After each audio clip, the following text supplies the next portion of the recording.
Assalamualaikum warahmatullahi wabarakatuh. Kami dari kelompok 3, saya Kris Monita dan rekan saya Zuliana. Di sini kami akan menjelaskan tentang peran manajemen siswa di SD selama proses pembelajaran daring. Baiklah, di sini saya akan menjelaskan tentang peran manajemen siswa dalam pembelajaran daring di SD. Manajemen siswa memiliki peran yang sangat penting dalam suatu pendidikan. Manajemen siswa sendiri sebagai suatu perencanaan segala hal yang berkaitan dengan siswa, baik itu dari perencanaan, penerimaan siswa, pembinaan, dan sebagainya.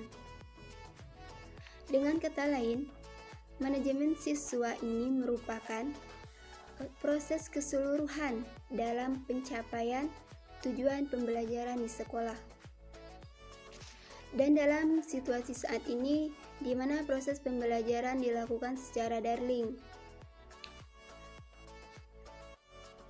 Untuk itu, peran manajemen siswa sangat diperlukan dalam proses pembelajaran daring di SD.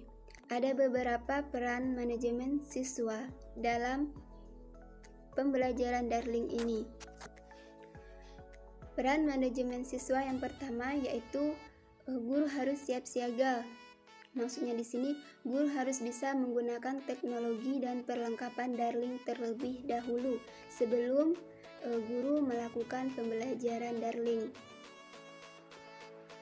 Yang kedua, guru harus kreativitas.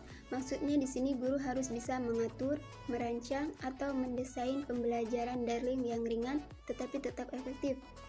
Misalnya dengan memanfaatkan perangkat atau media yang tepat dan sesuai dengan materi yang akan dijelaskan, ataupun bisa menggunakan aplikasi yang mudah dijangkau oleh siswa agar proses pembelajaran daring bisa berjalan dengan lancar dan sesuai dengan yang kita hendaki.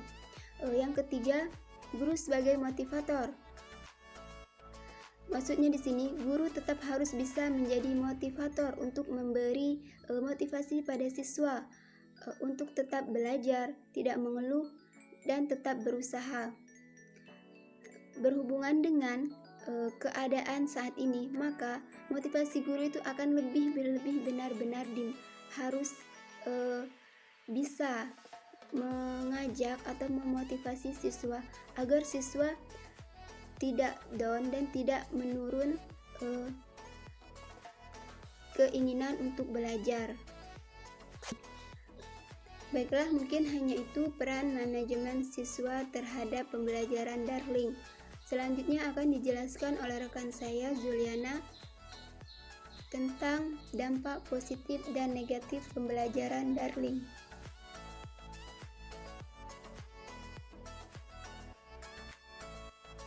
Baiklah, di sini saya akan menjelaskan tentang dampak positif negatif pandemi COVID-19 ini bagi para siswa. Di mana di dalam dunia pendidikan itu dampak dari COVID-19 ini, para siswa itu diarahkan belajar lewat daring atau lewat online di rumah mereka masing-masing, yang semulanya mereka belajar di kelas dengan bantuan guru, sehingga sekarang mereka harus belajar di rumah dengan bantuan peranan orang tua. Nah, di mana metode pembelajaran daring ini mempunyai sisi positif dan negatifnya tersendiri. Ada beberapa hikmah positif yang bisa kita ambil di pembelajaran daring ini. Yang pertama itu, para siswa itu bisa menghindari penyebaran COVID-19 yang lebih luas agar pelajar atau siswa itu tetap terjaga kesehatannya dengan mereka di rumah saja. Terus yang kedua itu, dihapuskannya ujian nasional bagi para siswa, karena jika itu diadakan mungkin itu akan beresiko di pandemi COVID-19 ini yang semakin menyebar luas. Terus kemudian ada dampak negatif dari COVID-19 ini bagi para siswa. Yang pertama, banyaknya yang tidak sesuai dalam melakukan atau melaksanakan metode pembelajaran yang diarahkan oleh guru. Mereka harus belajar mandiri tanpa adanya penjelasan materi yang jelas oleh guru tersebut. Terus yang kedua itu, banyak para pendidik yang hanya memberikan tugas rumah begitu banyak tanpa adanya kontrol, sehingga menyulitkan mereka untuk mengerjakan tugas tersebut. Karena jika hanya mengandalkan peranan orang tua, mereka tidak sepenuhnya membantu dalam mengerjakan tugas yang telah diberikan guru. Yang ketiga itu, sistem belajar daring ini membutuhkan kuota internet yang harus ditanggung oleh orang tua. Ya, jika sekolah itu berada di kota.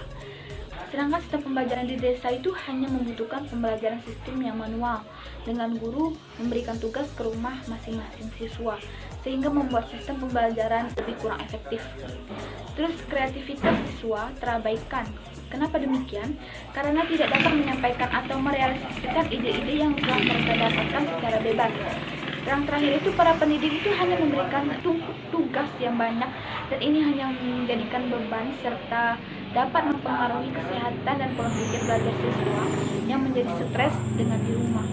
Dengan mereka berpikirnya bermain, tetapi mereka harus mengerjakan tugas yang banyak yang harus diberikan oleh guru. Mungkin hanya itu yang dapat kami sampaikan. Kurang lebih kami mohon maaf. Billahi taufiq wal hidayah. Wassalamualaikum warahmatullahi wabarakatuh. Terima kasih.